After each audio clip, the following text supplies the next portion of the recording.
ஒரு மனிதர் வந்து அல்லாஹ்வின் தூதரிடத்துல, அல்லாஹ்வின் தூதரே, இறைவனிடத்துல நான் எப்படி துவா செய்யணும், எப்படி பிரார்த்தனை செய்யணும், எனக்கு அதை சொல்லித்தாங்களேன் அப்படின்னு கேட்கும்போது நபிகள் நாயகம் இந்த துவாவை சொல்லித் தருகிறார்கள். துவாவை சொல்லிக் கொடுப்பது மட்டுமல்ல, அதனால் கிடைக்கிற சிறப்பை இந்த செய்தியிலேயே நபிகள் நாயகம் குறிப்பிடுகிறார்கள். அந்த மனிதருக்கு நபிகள் நாயகம் கற்றுக் கொடுத்த பிரார்த்தனை என்ன? ரசூலுல்லாஹ் அந்த மனிதருக்கு சொல்றாங்க, நீ அல்லாஹ்ட்ட துவா கேட்கும்போது என்ன கேட்கணும்னா, அல்லாஹும்ம ஃபிர்லி வர்ஹம்னி வஆஃபினி வர்ஸுக்னி. 4 வாசகம். இந்த 4 வாசகம் இதைத்தான் ரசூலுல்லாஹ் சொல்லி கொடுக்குறாங்க.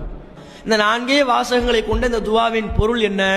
அல்லாஹும்ம ஃபிர்லி, இறைவா என்னை மன்னித்து விடு, வர்ஹம்னி எனக்கு அருள் புரி, வஆஃபினி எனக்கு சுகமளித்து விடு, வர்ஸுக்னி எனக்கு ரிஸ்கை வழங்கு.